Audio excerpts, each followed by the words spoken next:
Salut, c'est Laurette. Aujourd'hui, c'est recette zéro déchet. On va faire tomate burrata granola. C'est parti, on regarde les ingrédients. Pour cette recette, il nous faut oignons, ail, piment rouge, des tomates.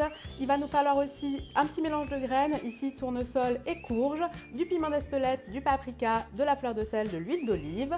Il va nous falloir un petit peu de blanc d'œuf, des flocons d'avoine, des noisettes, de la burrata et du miel.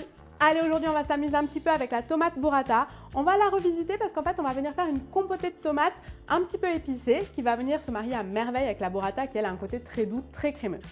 Pour ça, on va devoir les émonder et surtout, on va garder les peaux parce qu'on va les utiliser pour faire des sortes de petites chips pour donner du crispy à notre recette. Et on va aussi faire un petit granola salé pour accompagner le tout. Première étape de notre recette, on va faire la compotée de tomates. Pour ça, on va d'abord venir entailler nos tomates en croix et on va venir les plonger dans un grand volume d'eau frémissante.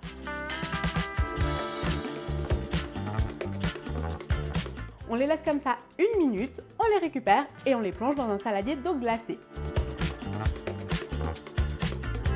Ça va nous permettre de les émonder beaucoup plus facilement. On laisse les peaux de côté pour tout à l'heure, on va s'attaquer à la compotée.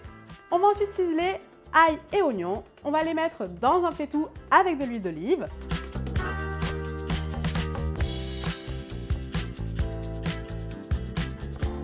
On va aussi venir tailler grossièrement nos tomates et les ajouter.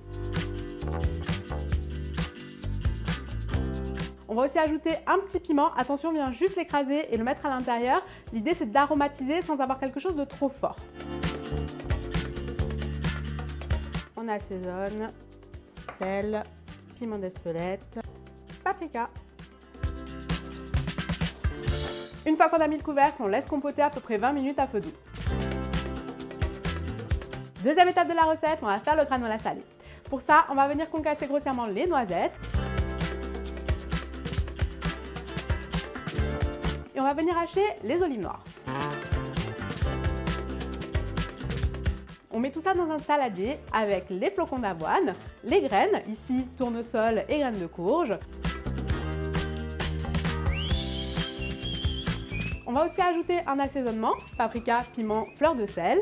On va venir mettre un petit peu d'huile d'olive, du blanc d'œuf et un peu de miel.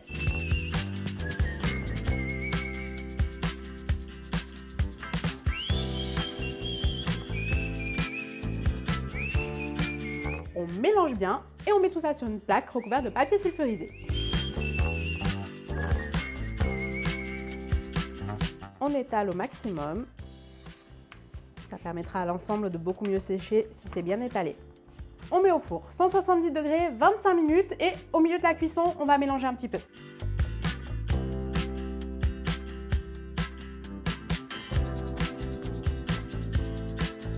Troisième étape de la recette, c'est les chips de peau. On va préparer une assiette avec du film plastique dessus et on perce un petit peu.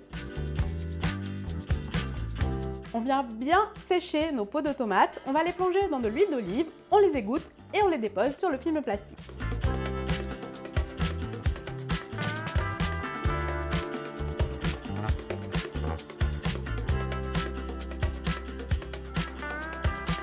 On va faire sécher 2 minutes au micro-ondes.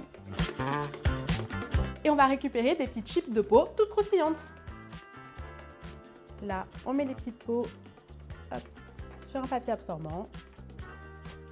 Tous les éléments sont prêts, on passe au dressage. Pour le dressage, ça va être super facile. On va venir mettre notre compotée encore tiède dans le fond de l'assiette. On va déposer la burrata par-dessus, on peut légèrement l'ouvrir.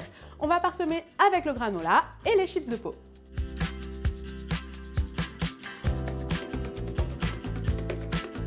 Un peu de burrata, un peu de tomate et on y va.